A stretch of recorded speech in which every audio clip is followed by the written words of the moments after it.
Hi, welcome to another episode of Becoming Constitutional, a podcast devoted to exploring the thought of Orestes Brownson.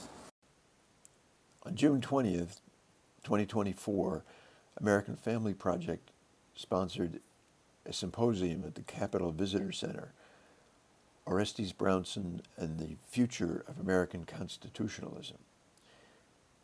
What follows is going to be a quick clip from me introducing the speakers, because you might ask, why is a not-for-profit dedicated to the family focusing so much on Orestes Brownson? So I explain that. And then we'll have Richard Reinsch speaking about why Orestes Brownson is important in the current political environment.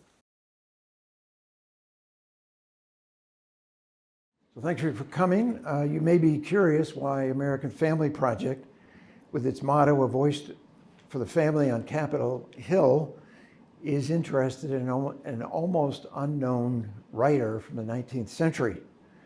Last fall, we held a lecture series, "The Constitution and the Family," and my conclusion was that Orestes Brownson best situates the family and the U.S. Constitution within the same divine plan for creation, the divine idea, as Brownson put it.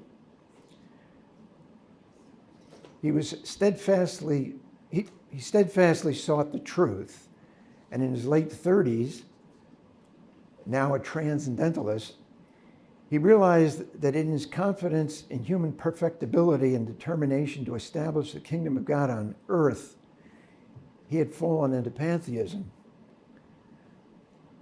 But a perfect society alone is not worthy of worship, so he concluded that there was no God and no purpose to life. God is completely other than creation, and 25 years after emerging from his atheism, Brownson was seeing all of reality rooted in the divine idea, God's creative act that brought the universe out of nothing. Not a nothing from something as we create, but from a nothing that was nothing.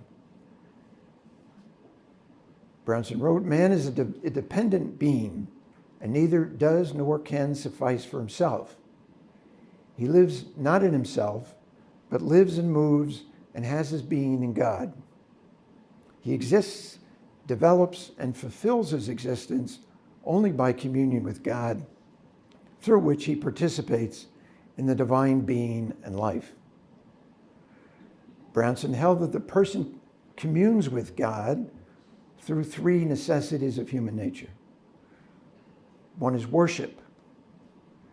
Religion binds man to God as first cause, the cause of our existence, and carries him onward to God as final cause, the purpose of our existence being eternal happiness with God.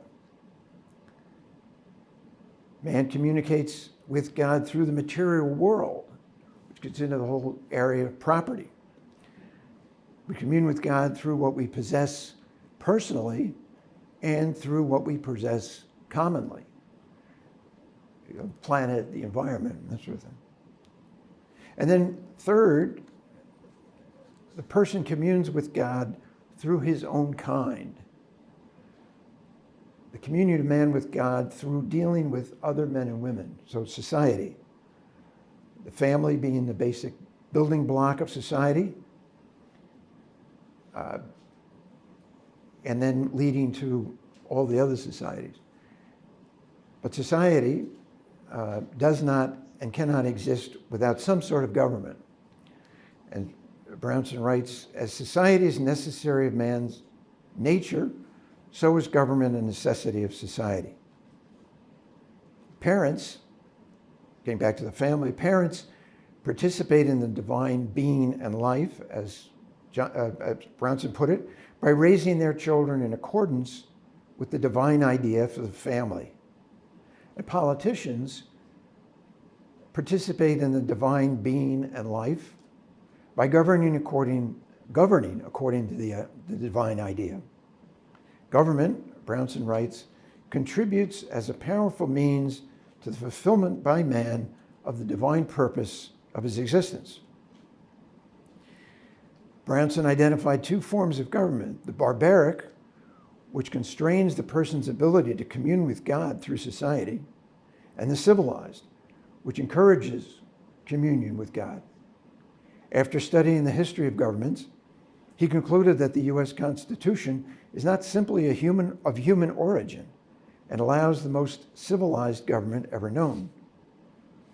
He wrote, "I cannot conceive a more profoundly philosophic or more admirably devised constitution than that of our own government." Why should you care about Brownson? And I think that reduces to one question, I think. What is America's actual constitution? Brownson confronts something rather dramatic. He confronts the Civil War. He comes to grips with this tragedy in his book, published in 1865, The American Republic, which he says is his most mature work of political reflection. So in The American Republic, he confronts what he says is the real meaning of our Constitution. And he comes to an interesting conclusion, I think, if you think about the Civil War. He says the Republic came apart because those statesmen at the time, and for many decades preceding the Civil War, didn't understand the true nature of our Constitution. They had reduced it to, he says, starting in 1825, to pure democracy. That is pure majoritarianism, trying to stand on top of each other to get power and then to inflict pain on your opponents. That had become, he said, the received wisdom.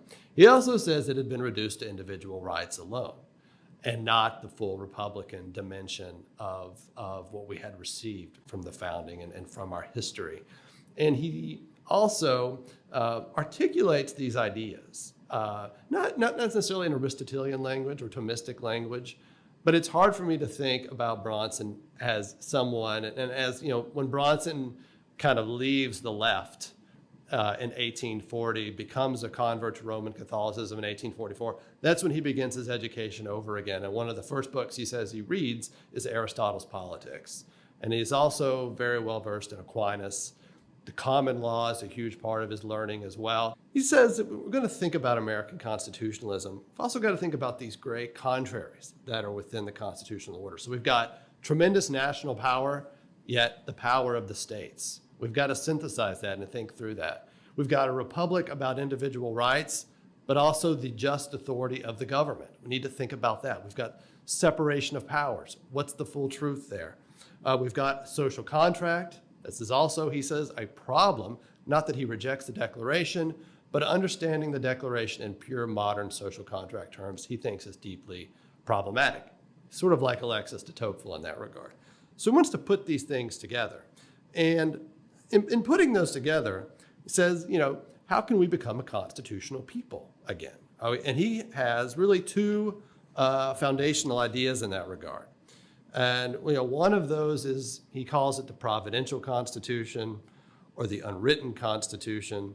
And then also another idea, territorial democracy. And I thought I might just walk through those and then sort of ask the question, because he says this is the way back to the founders' constitution. This is what we have to recover, this understanding.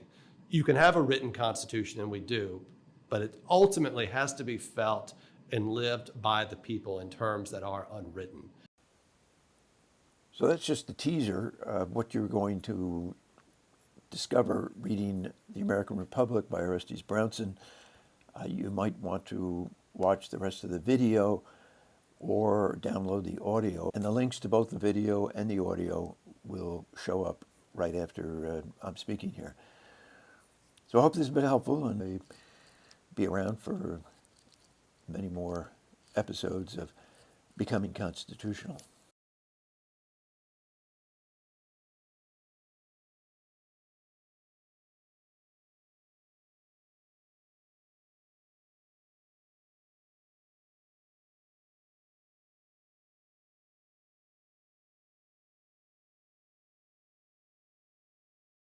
You have been listening to another episode of Becoming Constitutional, a podcast dedicated to exploring the thought of Orestes Brownson.